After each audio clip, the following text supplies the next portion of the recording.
Hello, everybody. Good morning, afternoon, or evening, whenever you are watching this. I'm Pastor Mack, the pastor of youth and families at Trinity UMC in downtown Lafayette. And today I have for you a sermon based on Genesis 39, the story of Joseph in prison. I'll go ahead and read that for you now from the New Revised Standard Version, and then I'll jump into the sermon. Now Joseph was taken down to Egypt, and Potiphar, an officer of Pharaoh, the captain of the guard, an Egyptian, bought him from the Ishmaelites who had brought him down there. The Lord was with Joseph, and he became a successful man. He was in the house of his Egyptian master. His master saw that the Lord was with him, and that the Lord caused all that he did to prosper in his hands. So Joseph found favor in his sight and attended him. He made him overseer of his house and put him in charge of all that he had. From the time that he had made him overseer in his house and over all that he had, the Lord blessed the Egyptian's house for Joseph's sake. The blessing of the Lord was on all that he had, in house and field. So he left all that he had in Joseph's charge, and with him there he had no concern for anything but the food that he ate. Now Joseph was handsome and good-looking, and after a time his master's wife cast her eyes on Joseph and said, "Lie with me."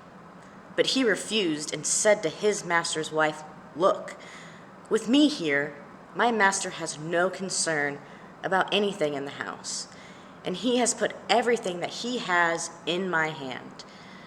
He is not greater in this house than I am, nor has he kept back anything from me except yourself, because you are his wife. How then could I do this great wickedness and sin against God?" And although she spoke to Joseph day after day, he would not consent to lie beside her or to be with her. One day, however, when he went into the house to do his work, and while no one else was in the house, she caught hold of his garment, saying, "Lie with me." But he left his garment in her hand and fled and ran outside. When she saw that he had left his garment in her hand and fled outside, she called out to the members of her household and said to them, "See, my husband has brought among us a Hebrew to insult us. He came into me to lie with me, and I cried out with a loud voice. And when he heard me raise my voice and cry out, he left his garment beside me and fled outside. Then she kept his garment by her until his master came home. And she told him the same story, saying, 'The Hebrew servant whom you have brought among us came into me to insult me. But as soon as I raised my voice and cried out, he left his garment beside me and fled outside.' When his master heard the words that his wife spoke to him, saying, 'This is the way your servant treated me,' he became enraged. And Joseph's master took him and put him into the prison, the place where the king's prisoners were confined. He remained there in prison. But the Lord was with Joseph and showed him steadfast love. He gave him favor in the sight of the chief jailer. The chief jailer committed to Joseph's care all the prisoners who were in the prison, and whatever was done there, he was the one who did it. The chief jailer paid no heed to anything that was done in Joseph's care, because the Lord was with him. And whatever he did, the Lord made it prosper. Thanks be to God. So, I have a confession. I am a fixer. By that, I mean that whenever someone complains about something or is sad about something or just mentions something that's not working out like it's supposed to, I immediately start troubleshooting the problem. And more often than not, that gets me in trouble. I'll give you an example. One time in college, my best friend Catherine was telling me about all of the work she had to do for a specific class and how she felt like the professor was being unfair with how he graded the last exam. So being a fixer, I asked if she was a part of any study groups or if she wanted me to help her study for the next exam. I also suggested that she go and talk to the professor about her grade. She seemed to get more frustrated and told me that she was already in a study group, but it was linear algebra, not her strong suit. Soon our conversation drifted onto other topics, and she started telling me about this boy that she was interested in. She described how he seemed to like her back. She showed me all of their text messages, and then said that at times he felt distant and withdrawn, almost like he wasn't willing to be in an actual relationship with her. And again, as a fixer, I immediately started asking questions and making suggestions. When was their last date? Was there anything else going on in his life that might cause him to act this way? Was something going on at home or with one of his friends? She should probably have a direct conversation with him and just ask him why he was being distant. Or maybe try dropping some hints to make him start talking. Finally, Catherine huffed and said, "Stop." I kind of flinched back and just stared at her, uncomprehending. I was confused by the sudden outburst.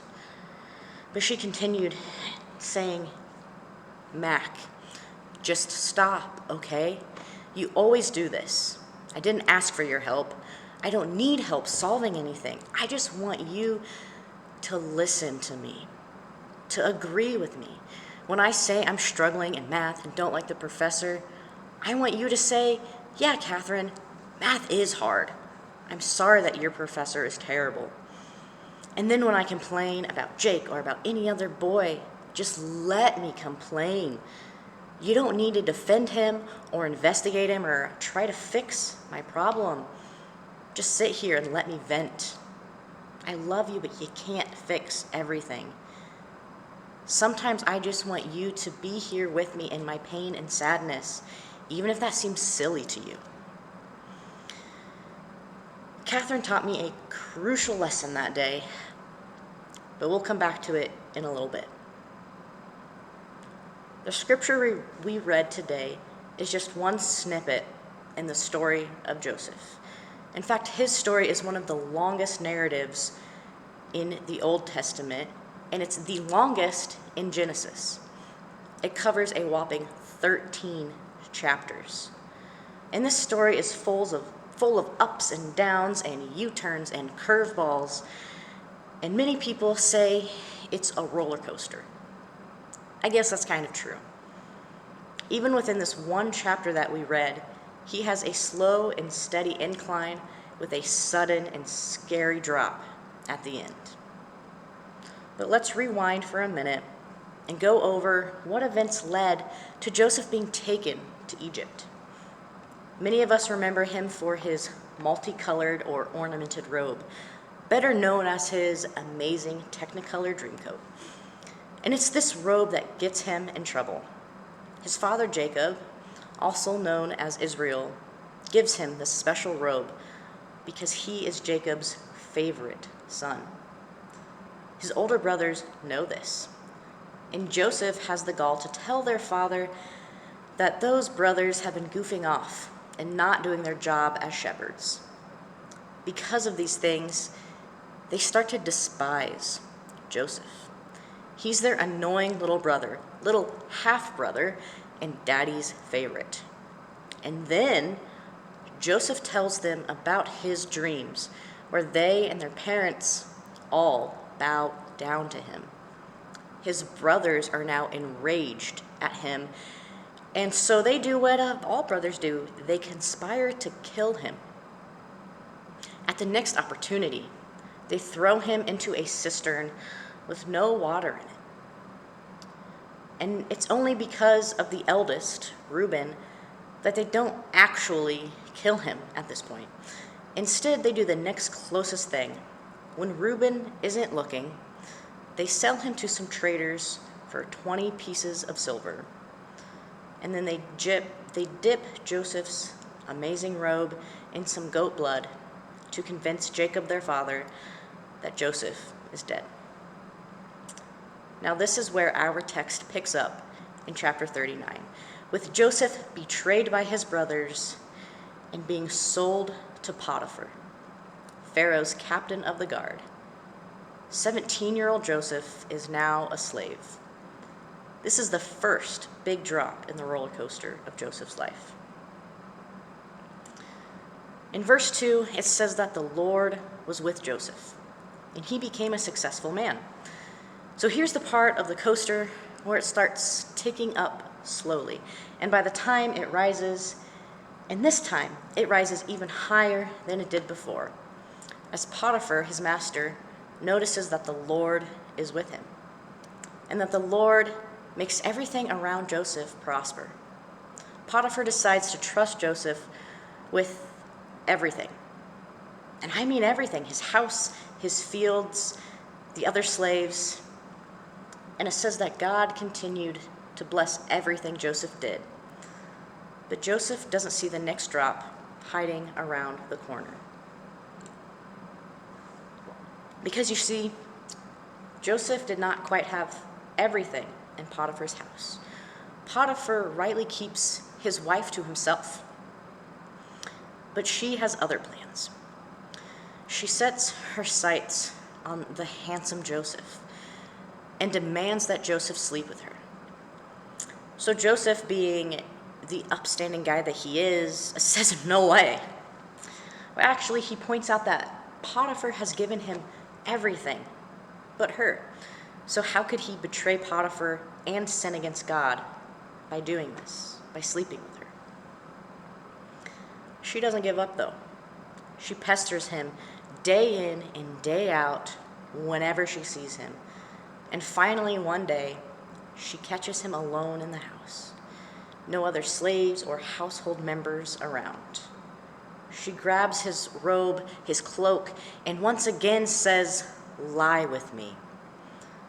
Joseph flees in fear, but she never lets go of his robe. And once again, it's this robe, his clothing, his garment, that gets him in trouble. Now, I'd be remiss if I didn't pause here to point out that Potiphar's wife is not some seductress who's in love with Joseph, as many interpreters claim. This is not about lust or love, it's about power. With Joseph in charge of everything, she no longer has the power she once had by pulling strings behind the scenes. It doesn't matter if she persuades her husband to do one thing or another, because he's not in control of his own house and his own field anymore. Joseph is. So her actions towards Joseph are sexual harassment and assault. He consistently declines her advances, yet she continues to pester him, and then ultimately grabs him, forcefully enough that when he tries to run away, his robe, his cloak, comes off. She yanks it off of him. And then as soon as she has this robe, she calls in all of the people of the household and says anything she can to get Joseph out of power. Not only does she accuse him of sexual harassment and assault, but she uses Joseph's marginalized statuses against him. He is a Hebrew and a slave. He's an outsider.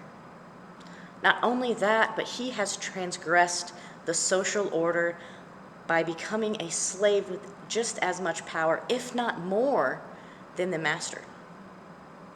Potiphar feels hurt, betrayed, and angry, and he throws Joseph in jail. That's how the chapter ends, with Joseph in jail.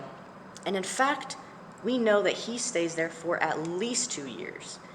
How terrible is that? He did nothing wrong. In fact, he appears to have done everything right while serving Potiphar. Yet here he is in jail. In a later chapter, it's referred to as a dungeon. So imagine that. Suddenly, in the space of a couple of hours, Joseph loses everything. Again. He's now in a damp, dark dungeon. It probably smelled, and I'm sure there were rats and creepy crawly things all over the place. Probably just stone, no comforts, no bathroom, and whatever food he did get was probably rotten or just never enough. He feels like he has gone down to hell. So hell really is an appropriate analogy. It's no coincidence that at the start of this chapter, it says that Joseph was taken down to Egypt. This isn't a reference to a geographical location of Egypt being located to the south. It's not down on a map. Rather, Egypt is below. It was associated with the dead. The Egyptian culture was known for honoring their dead in some big ways. And to the Hebrews, this bordered on obsession. So to them, Egypt was the land of the dead. When Joseph's father, Jacob, reacts to losing his son, he cries out, "I shall go down to Sheol, mourning my son." Sheol meaning house of the dead. So this is a close equivalent to how we think of hell, or how the Greeks thought of Hades' underworld. For all intents and purposes, Joseph was in a living hell. While many of us have not been wrongfully imprisoned, we've all faced our own personal hells. Maybe you feel like that's where you're at right now, for any number of reasons. Every day the news is covering some new act of violence in Europe or in the Middle East, or natural disasters like hurricanes and earthquakes devastating North America and the Caribbean. Or maybe there are other things closer to home. Maybe you can't find a job, or you're struggling just to pay the bills with the job you do have. Or maybe your work-life balance isn't so balanced, and you feel like you're drowning in everything that's on your to-do list. Maybe you've lost someone, or think you may lose them soon, to a breakup or a falling out or death. Whether that loss is fresh or months old, even years old, it still makes life pretty difficult. With all of these things and more, it's easy to sink into despair, to feel like everything is out of control, like you've been thrown into a pit, into a waterless cistern, into a dungeon, and to feel alone. But friends, if we can learn anything from the story of Joseph, it's that we are never alone. God is with Joseph every step of the way. When he was a child, we know that God's presence was with him because God gave him dreams. And then in chapter 39 that we read today, it says no less than 5 times that the Lord was with Joseph, that Joseph was blessed and prospered because of the Lord. And each time it says that, it's a time when Joseph is suffering from betrayal and despair. When Joseph is in this metaphorical pit, each time Joseph hits rock bottom, we are reminded that the Lord was with Joseph. In verse 18, it also says that God showed Joseph steadfast love. But what does it mean for love to be steadfast? I've heard this term a lot growing up in the church, and I'm sure you probably have too, but I never really hear it defined. So I did a little Googling, and the etymology of our English word for steadfast suggests that something is firmly fixed in place or unwavering, not budging an inch. The Hebrew word translated here is chesed. And this word is a little tricky to translate because in English we don't really have a word that conveys the full meaning, the full breadth of this chesed. And we don't even have a phrase. Chesed is a specific type of love that kind of combines the concepts of love and generosity and enduring commitment. It conjures up images of divine constancy, loyalty, care, and providing. In the midst of Joseph's suffering, God shows up, and God shows chesed. It's with this chesed that Joseph is able to overcome his despair and keep going. But it doesn't mean that all of his suffering just suddenly vanishes when he feels God's love and presence. If we keep reading this story, we learn that Joseph remains in prison for more than 2 years. And during this time, his blessing from God begins to seep out into everything that he does, into everyone he interacts with. So from Joseph and his story so far, we can extrapolate a few things about God's presence. Number 1, God's presence extends beyond just God's people. During the time period of Joseph, and when this was written, it was thought that God only cared about the Hebrew people, that the Lord only blessed the Lord's people. But then here we see that God also blesses Potiphar and his house and his fields, and then eventually everyone held in Pharaoh's prison. And that prison certainly contained many Egyptians, as well as people of other nationalities. So we see God's presence extending to more than just those considered to be God's people. Number 2, God blesses people through the marginalized and vulnerable. Joseph was a Hebrew slave, a foreigner who didn't even know the language when he first arrived. Talk about being marginalized and vulnerable. Yet God uses him and begins to bless everyone around him. So number 3, therefore, God's presence is not limited to a specific type of people, like Jewish men or wealthy and white. And in the same way, we are not required to have a certain social, political, ethnic, or economic status in order to receive and feel the Lord's presence. God's presence was experienced by the wealthy and the poor, the immigrant and the native citizen, the free and the slave, and the imprisoned. 4, it's been said many times that God's presence is everywhere. But we usually think of everywhere in a geographical sense. While this is true, it means that we often forget another crucial aspect of everywhere. The Lord is present and active in places of separation, in places of rejection and abandonment, in places of betrayal and despair, in places of pain, suffering, grief, and loss.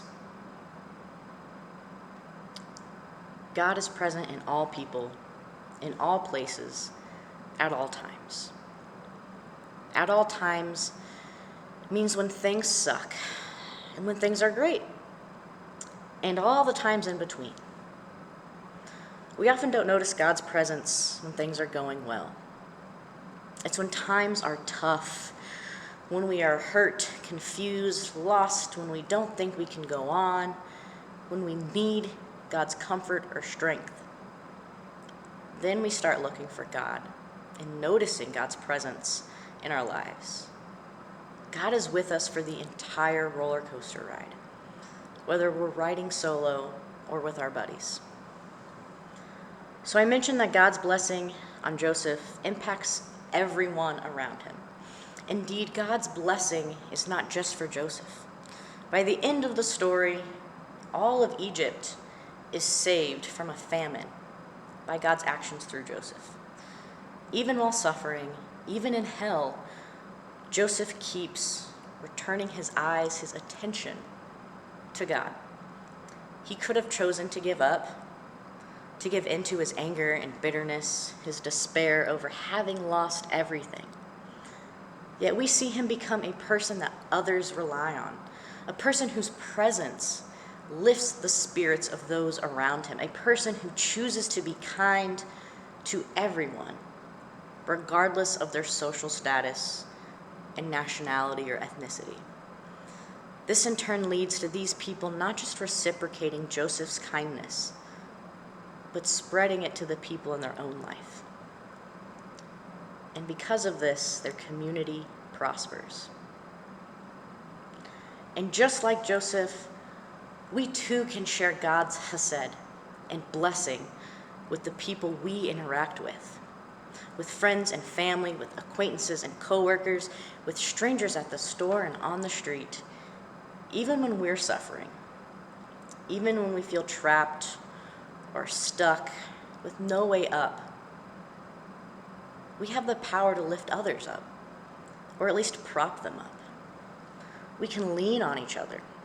We can be present and listen to others, share a kind word, and let them know that they're not alone. We can practice what is called a ministry of presence. And out of everything that I do here at Trinity and over at the Wesley Foundation at Purdue, I think being present and listening to students is my most important role. More often than not, when someone starts sharing their troubles with me, starts sharing their personal lives, they just want someone to listen, to acknowledge their pain, acknowledge their humanity, acknowledge that they exist and that they are not alone in the midst of their suffering. This goes for friends and family, as well as strangers on the bus and in the waiting room. At the start of this sermon, I talked about my friend Catherine. And when she was having a bad day, a bad week, she didn't want me to be a magician and solve all of her problems. She wanted me to be present with her, to sit with her in her suffering, to listen as she shared her pain, not gloss over it, ignore it, or attempt to remove it. In that moment, she needed the space to really feel her feelings. But she didn't want to do it alone. She wanted someone to be with her, to provide comfort. Being present doesn't erase the suffering. It's not a cure-all, but it can and often does ease the suffering. When I try to fix someone else's problem, I attempt to take on all of their pain. I attempt to completely remove it from their shoulders and then stuff it into my own backpack so that they don't have to carry it anymore. But what actually happens when I do this is that we both feel the full weight of this pain and suffering as I try to wrestle it away from them. I have since learned, fortunately, that being fully present with a person, listening to their words and emotions, and not my own thoughts, ends up relieving some pain for both of us. It becomes shared rather than duplicated. And two people can hold a lot more than one. It also has the bonus side effect of bringing us closer together.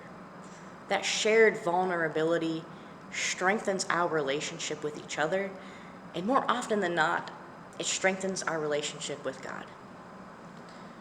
So friends, let us pause and feel God's comforting presence in our lives, and then go out and practice a ministry of presence.